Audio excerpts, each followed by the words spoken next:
संघं नमामि। ओहासवन्दामि भन्ते द्वारतयेन कृतं सर्वं अपराधं क्षमतु मे भन्ते।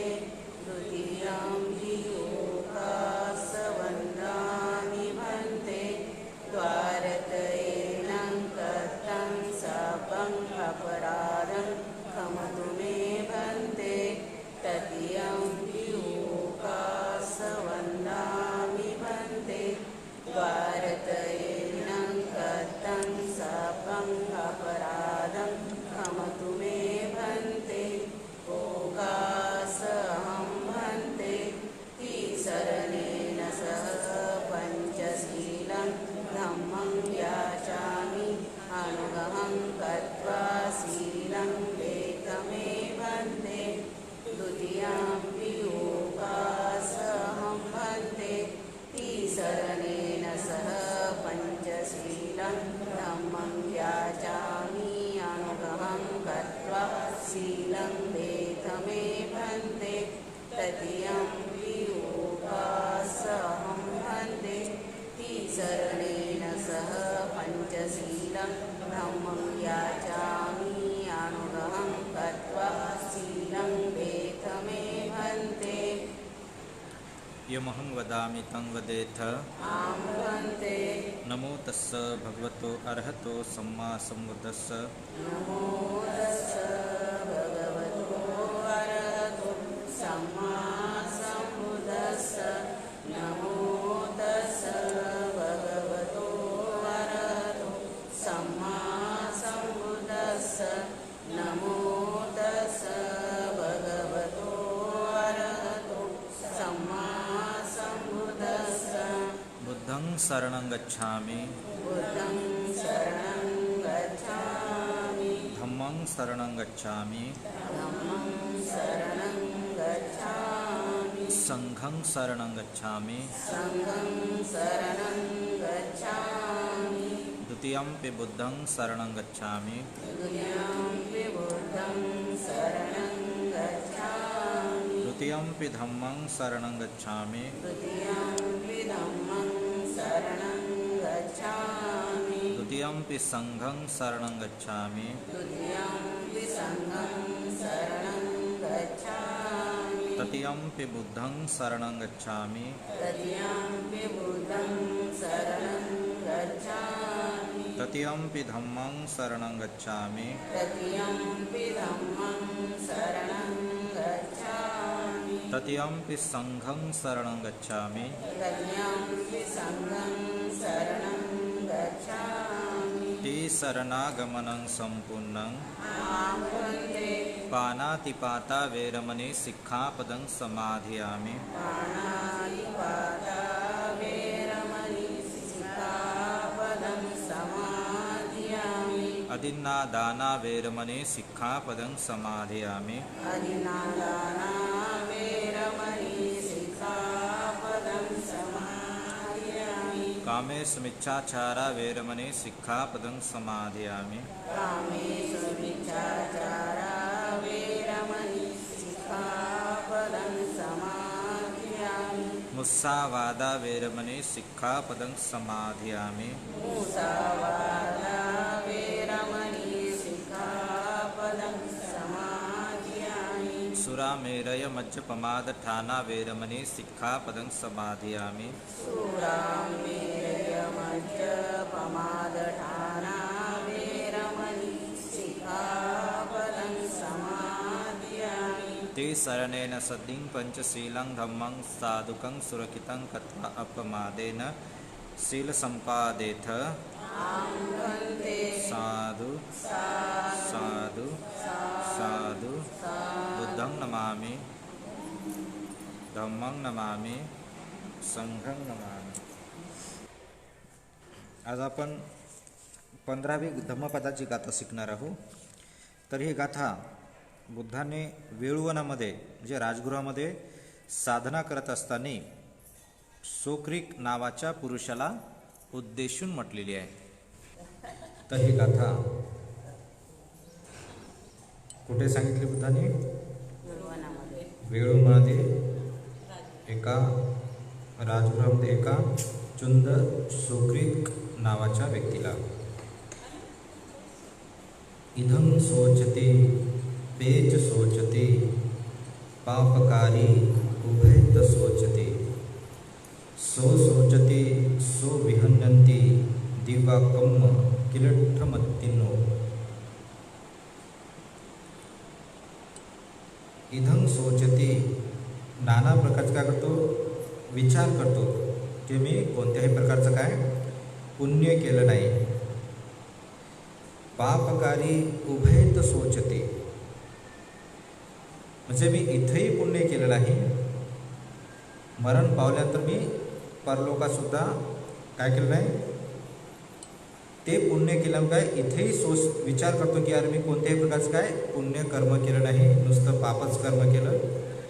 आणि इथून जेव्हा परलोकात जातो तर तिथेसुद्धा तोच चिंतन करतो की अरे मी कोणत्याही प्रकारचं कर्म केलं नाही आणि त्या कर्माच्या विपाकामुळे मी आज इथं आहे. या दुर्गतीमध्ये आवाज बरोबर आहे ना सेटिंग.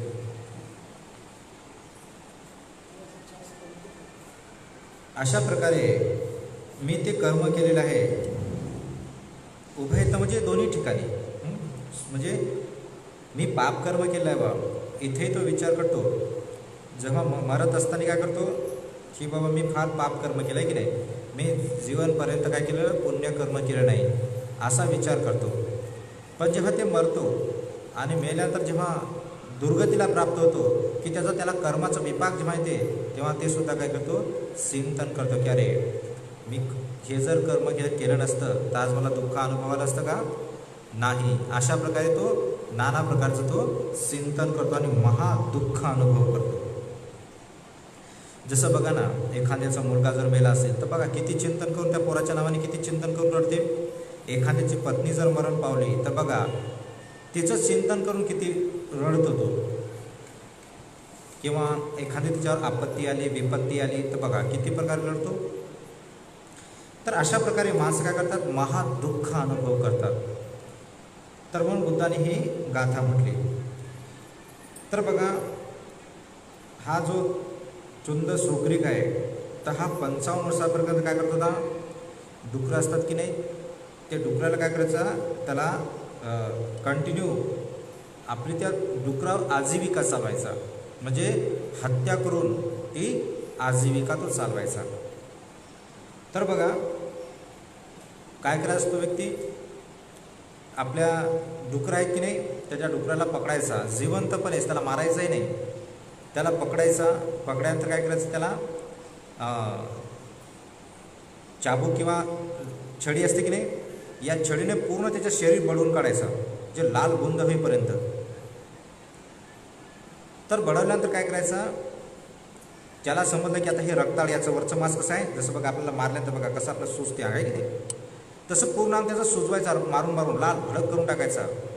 नंतर काय करायचं, एक छडी असते नळीची की नाही, तर ते त्याच्या तोंडामध्ये टाकायचा आणि गरम उकळतं पाणी त्या छडीद्वारे त्याच्या पोटात टाकायचा.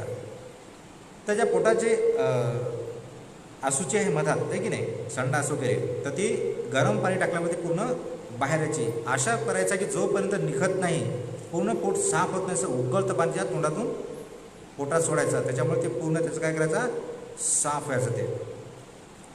तर अशा प्रकारे केल्यानंतर काय करायचं, त्याच्या शरीरावर जे केस राहिले आहे की नाही त्याच्या उरलेलं जे पाणी आहे तर ते त्याच्या अंगावर उकळतं पाणी त्याच्या अंगावर टाकायचं. अंगावर टाकल्यानंतर चिमट्याने त्याचे पूर्ण शरीराचे केस वगैरे उपटायचा आणि उपटल्यानंतर काय करायचा, चांगल्याचा धारदार तरवारीनं त्याचं मुंडकं कापायचा. त्या रक्त पडल म्हणून खाली एक काहीतरी ठेवायचं की जेणेकरून ते रक्त त्याच्यात साचलं पाहिजे. तर अशा प्रकारे करायचा आणि नंतर काय करायचा, त्या रक्तासहित ते मांस शिजवायचा आणि भरपेट आपणही खायचा, बनवून ते आपल्या सर्व परिवाराला सुद्धा चारायचा. आणि जे काही उरलं तर ते उरलं काय करायचं, तो विकायचा आणि विकल्यानंतर जे पैसे येतील त्या पैशाने आपला परिवार वगैरे चालवायचा. तर अशा प्रकारे त्यांनी किती वर्ष घातले? हे 55 वर्ष घातले. तर बघा, एखादा प्राणी जेव्हा ते प्राणी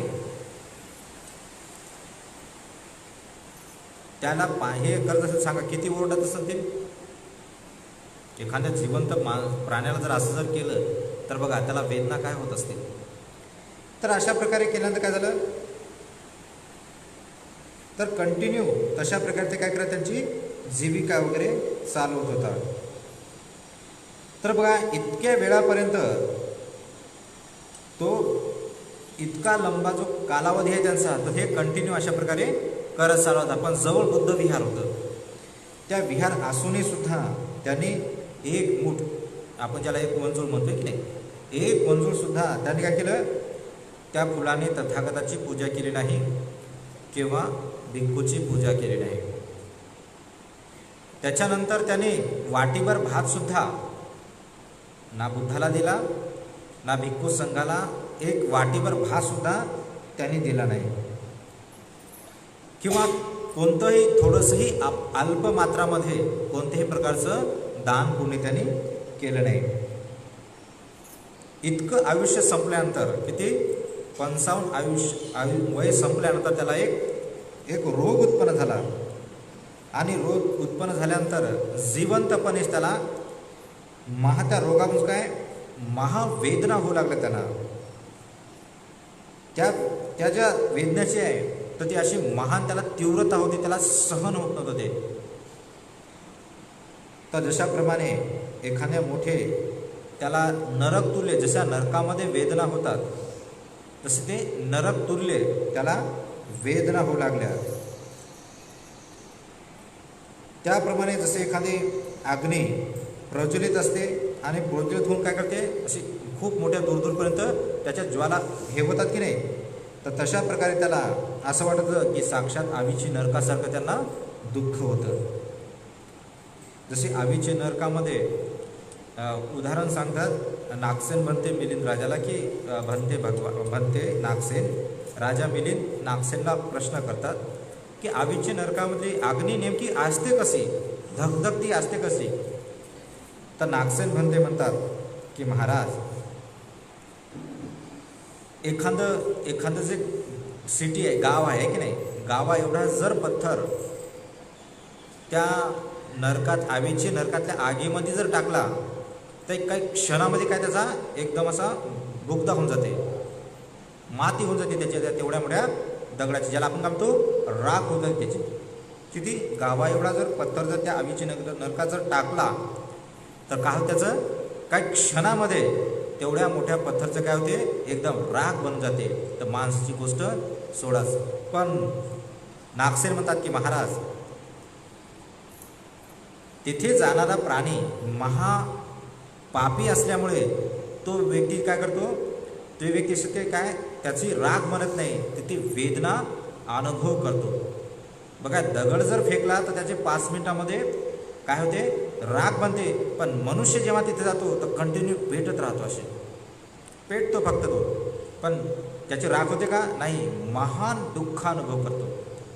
जसं बघा, एखादी स्त्री रागामध्ये काय म्हणते, आपल्या पतीला झगडा झाला ते ठीक आहे म्हणते, मी जाळूनच घेतो, रॉकेल टाकते अंगावर, काडी लावली तर बघा तिला समजते की आता माझं काही खरं नाही की नाही, म्हणून काय करते बघा, किती पळते, किती ओरडते. तर तशा प्रकारे एखादा व्यक्ती जेव्हा जशी एखादी स्त्री आग लागल्यानंतर जशी इकडं तिकडं पळते, तसंच जेव्हा आवीची नरकामध्ये एखादा व्यक्ती जाते तर तशीच त्याला ते अग्नी लपेटते आणि त्या अग्नीमध्ये इकडं तिकडं पळतो.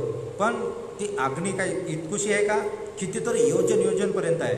जसं एखादं घर आहे की नाही, ज्याला आपण पूर्ण पत्राने वगैरे आहे बनलेलं घर आहे, तर त्या घरामध्ये पूर्ण आग आहे पसरलेली. तर त्या आगीमध्ये एखादा व्यक्ती जर पळला तर पळून कुठपर्यंत पळणार आहे, जितकी सीमा आहे तिथपर्यंत. तर त्या सीमा फार मोठी आहे. तर त्या नरकामध्ये सुद्धा काय करतो, तो तपतो. तर किती दिवस, की जितकं त्याचं पाप कर्म आहे तिथपर्यंत तो व्यक्ती काय करतो, त्या नरकात हे तपतोय की नाही, धग पेटतो. जसं एखादा मेणच तुम्ही पेटताना की पहा, एखाद्या व्यक्तीने पेटून घेतलं ना तर बघा काय होतं त्याचं, तर तसंच हे पूर्ण जे असते हे शरीराचे पूर्ण आकार प्रकार पूर्ण जळत राहतात कंटिन्यू. तर सांगा वेदना किती होत असेल. म्हणून बुद्ध म्हणतात की नरकाचं दुःख काय साधं नाही आहे. तर तशाच प्रकारे नागसेन मिलिंद राजांना सांगतात की अशा प्रकारे तर जो तो त्यांनी जे कर्म केलं होतं कोण सुक्रीकनं, तर तशा प्रकारे त्याला वेदना होत लागल्या होत्या. पुढे चालून जसं प्रकारे ते डुक्कर ओरडत होतं की नाही, तशा प्रकारे तो डुकरासारखं आवाज त्याचा डुकरासारखा निघतो. असं वाटतं की या घरात काय डुकर आहेत काय बाबा. तर पुढे चालून काय केलं यांनी की तिचे जे डुक्कर संपले, तर याने काय केलं गाडी घेऊन गेला दुसरीकडं आणि घेतली की नाही तर दुसऱ्याकडे घेऊन काय केलं त्यांनी दुसरे जे काय डुकराचे पिल्ले असतात तर ते पिल्ले वगैरे आपल्या इकडे जे संपले तर काय करायचं तो दुसरीकडून विकत आणायचा. आणि विकत आणल्यात काय करायचा आपल्या घरामागं काय केलं एक जशी कुंपण केलं जाळी टाकली आणि त्या जाळीमध्ये काय केलं त्यांनी असं चिचड वगैरे पाहिजे का असं डुकर खातात तशा प्रकारे त्याच्या घरामागं पाणी ठेवतं. तर त्या ठिकाणी त्यांनी ते पिल्ले आणून सोडले आणि इच्छेनुसार ज्याला पकडायचं त्याला पकडत होता आणि तशा प्रकारे तो व्यवहार करत होता कंटिन्यू. किती वर्षापर्यंत 55 वर्षापर्यंत. तर शेवटी काय झाले त्याला की 55 संपल्यानंतर काय मरणांतिक त्याला एक रोग झाला आणि रोग झाला त्याला वेदना कशा होत्या आविच्य नरकासारख्या. अशी आग होत होती त्याची की जशी काय आविच्य नरकातली आग.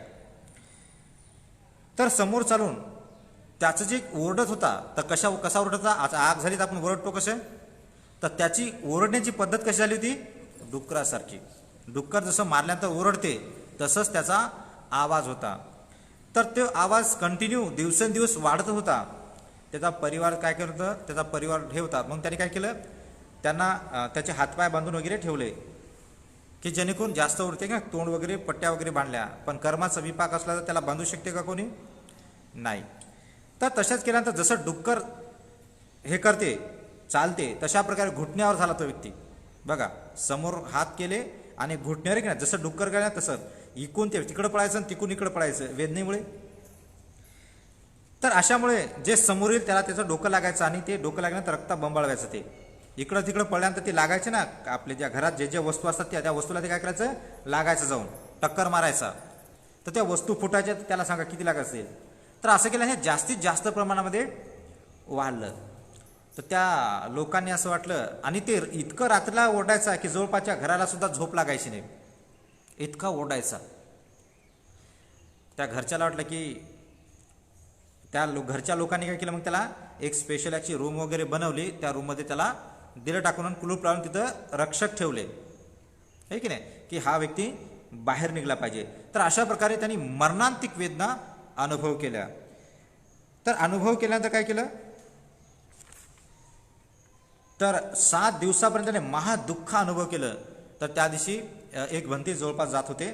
तर त्यांनी पाहिलं की अरे काय म्हणते हा माणूस नाही का याच्यामध्ये थोडीशी मग मैत्री नाही करुणा नाही की नाही थोडीशी तरी मैत्री आहे का की नाही कंटिन्यू किती डुकराला मारतो हा व्यक्ती.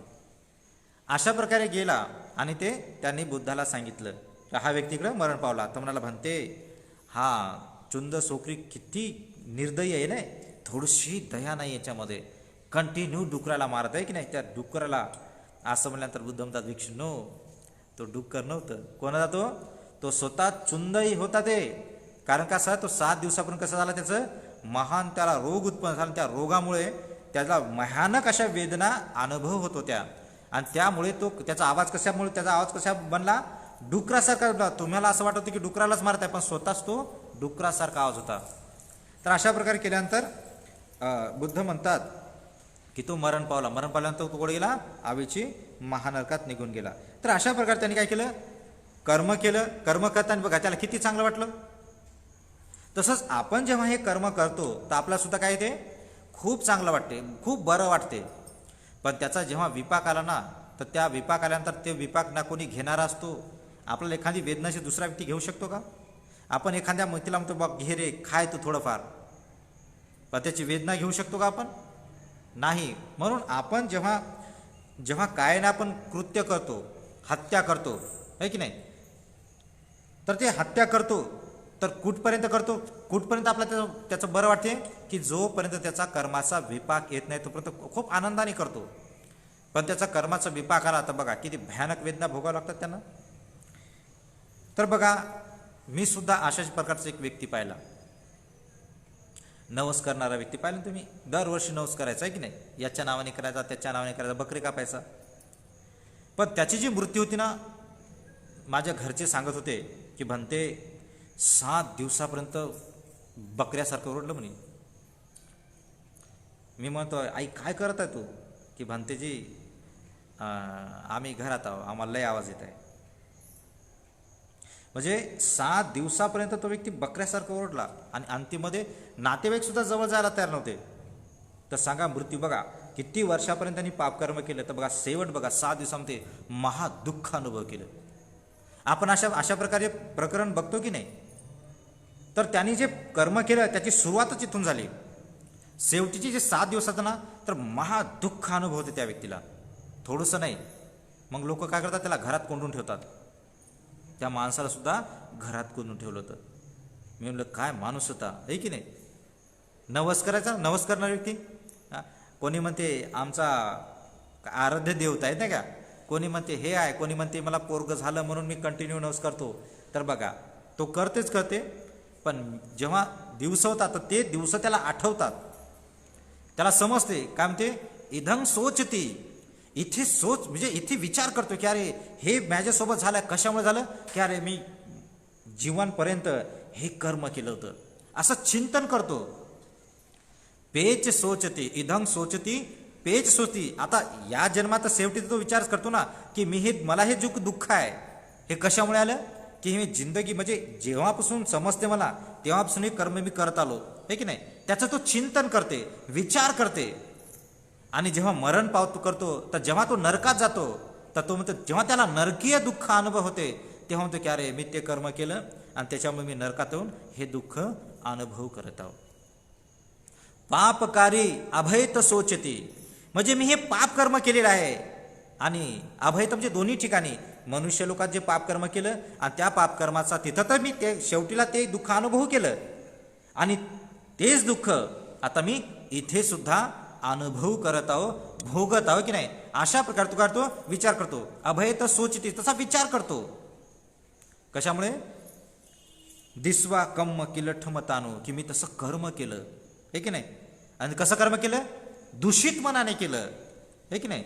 चांगल्या मनाने केलं का, दूषित मनाने म्हणजे लोभ चित्ताने केलं. आता जर बघा आपला लोभ आहे म्हणून आपण करतो की नाही. कोणा वाटते की चला मी काय केलं पाहिजे, दारूचा व्यवसाय केला पाहिजे की मला चांगले पैसे मिळतील, लोभापोटी. कधी कधी आपण जे काही व्यापार करतो, म्हणून बुद्ध म्हणतात की तुमची आजीविका कशी असली पाहिजे, मिथ्या आजीविका नसली पाहिजे. कशी असली पाहिजे, सम्यक आजीविका.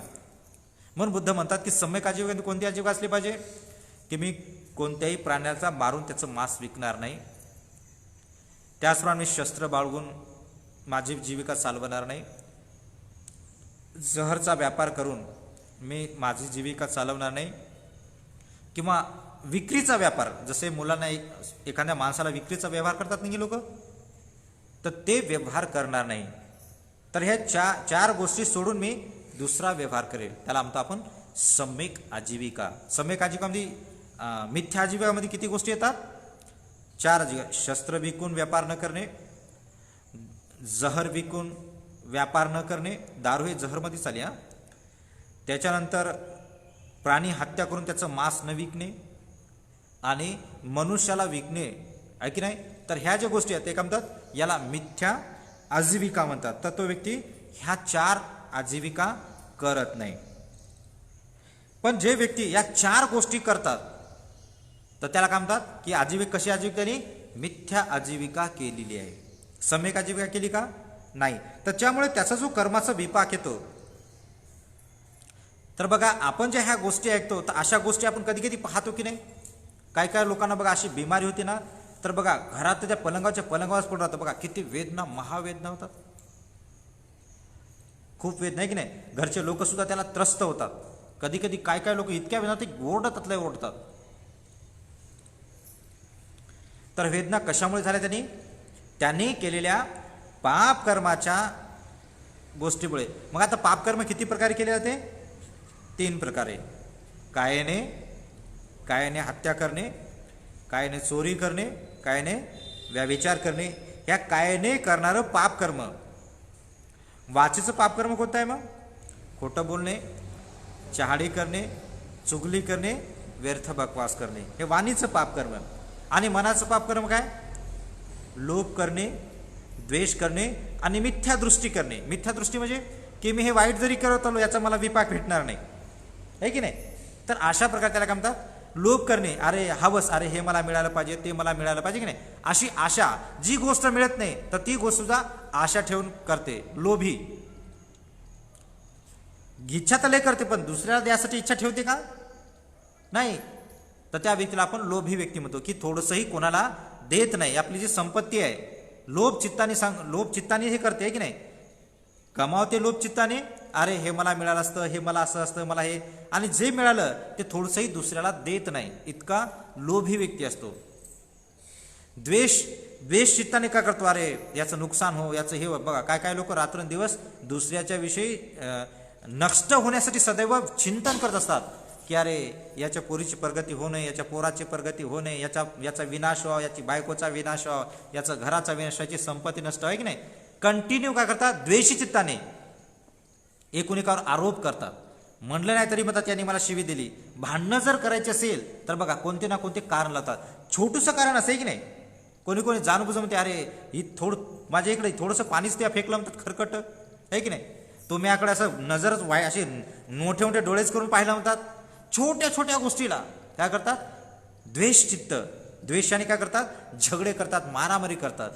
थोडंसंही ना तर एकुणेकाचं नुकसान करतात, मारामारी करायला मागे पाहत नाही, द्वेष चित्ताने दुसऱ्याचं नुकसान. पण जेव्हा एखाद्याचं आपण नुकसान करायला जातो तर ते नुकसान त्याचं होते, पण आपलं सुद्धा नुकसान होते.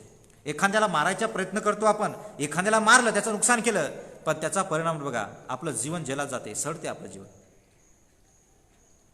आपण जेव्हा दुसऱ्याला द्वेषाने मारायचा प्रयत्न करतो तर त्याचा परिणाम सुद्धा आपल्याला येते.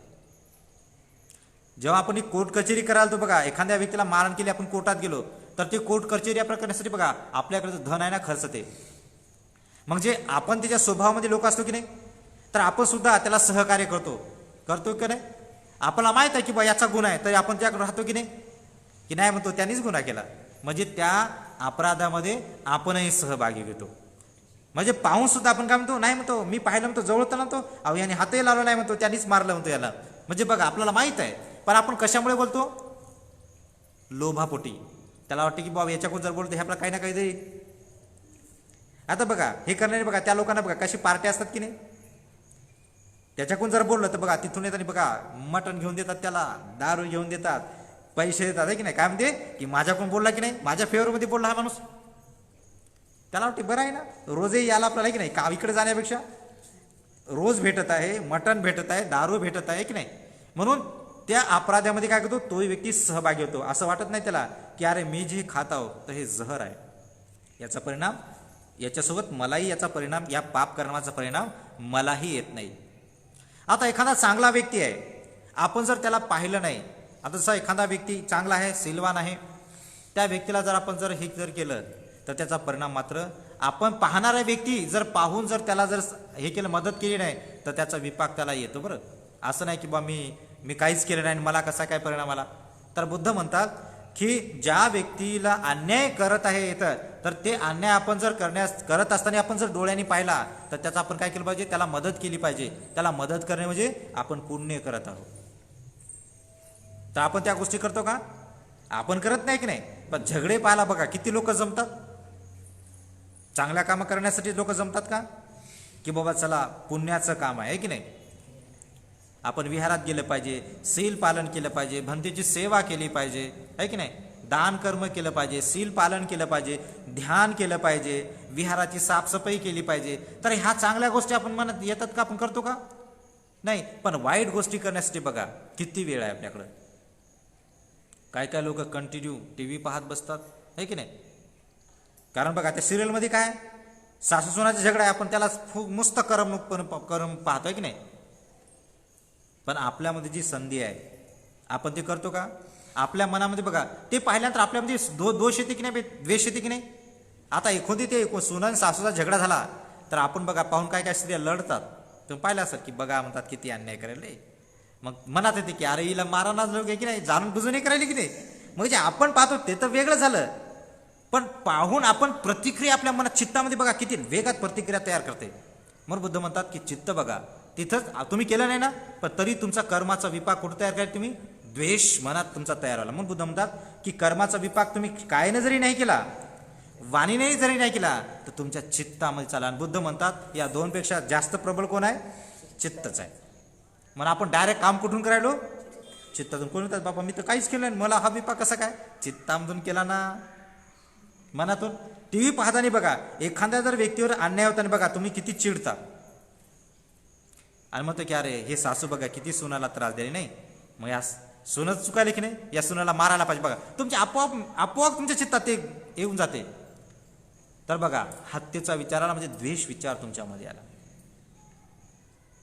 काय काय लोक कंटिन्यू पाहतात, काय काय लोक जेवत नाहीत, नाही फामा म्हणतात माझी शरीर लागायला की नाही, जेवत नाहीत लोक. लाईन जर गेली नाही तर बघा बापरे म्हणतात मागचा भाग कसा होता की आता पाहिलाच नाही. दुसऱ्याच्या तुमच्याकडे लाईन होती का फोन करून विचारतात तुमच्याकडे लाईन आहे का, कसं आहे सांगा बरं.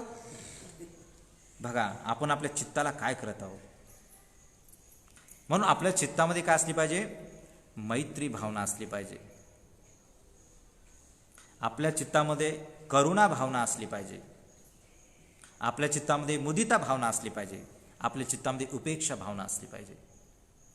आता तुम्ही शिकलेच नाही तर तुमच्यामध्ये येणार कसं? तुम्ही शिकत का? की जे मन खट्ट आहे की नाही, दूषित मन आहे, तर अजून तुम्ही दूषित मन करत आहात. काय काय लोक ह्या गोष्टी पाहून कधी कधी आपल्या सासा सुनाला टार्गेट करतात. बरं तिकडचं शिकतात आणि चालू इकडे करणं तसंच. म्हणजे आपलं जे दूषित मन आहे, तर आपण जेव्हा दूषित गोष्टी पाहिल्या तर सांगा चित्त किती दूषित होत आहे. मग त्याचा चित्ताचा कर्माचा विपाक किती भयानक येईल, किती तीव्र येईल. म्हणून बुद्ध म्हणतात इधं सोचती पेच सोचती, इथेही विचार करतो आणि तिथेही विचार करतो. पापकारी उभयत सोचती, आणि मी ते पाप केलं आहे म्हणून या दोन्ही ठिकाणी काय करतो? चिंतन करतो. सो सोचती सो विहनती दिसवा कम्म किलम ठाणू मतन्नू.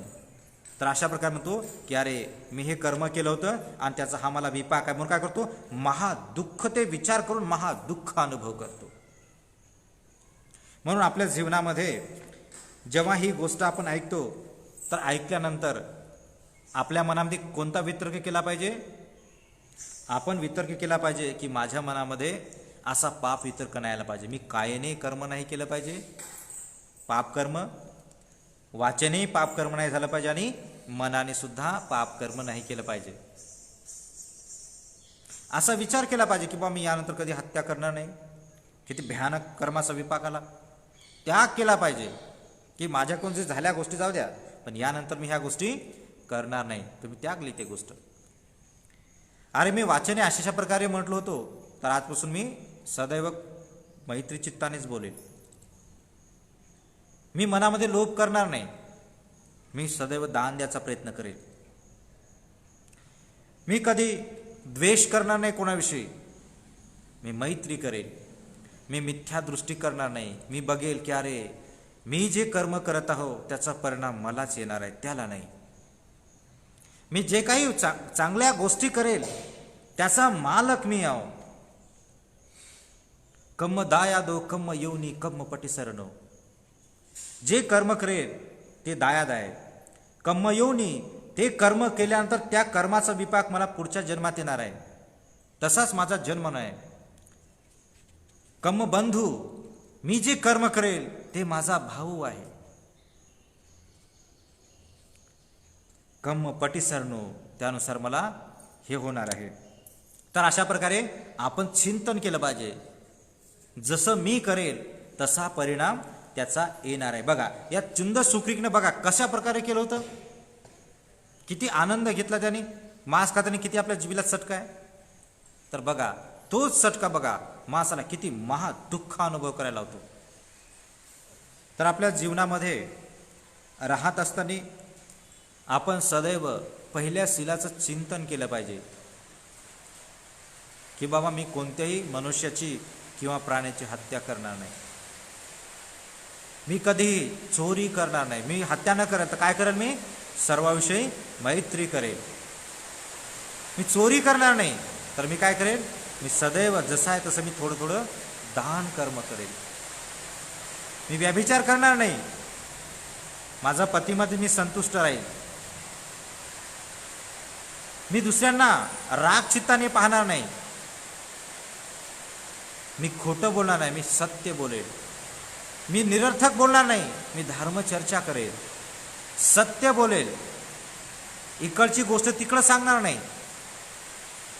त्याप्रमाणे मी लोभ करणार नाही.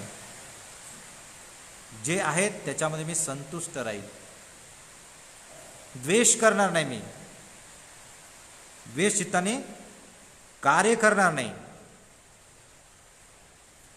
मी सदैव काय करेल, दुसऱ्याचं भलभाव असं चिंतन करेल, मैत्री करेल आणि मिथ्या दृष्टी राहणार नाही. मी विचार केला की मी जे करत आहो ते कर्माचं मला फळ देणार आहे. मी त्या कर्माचाच भागीदारी राहणार आहो.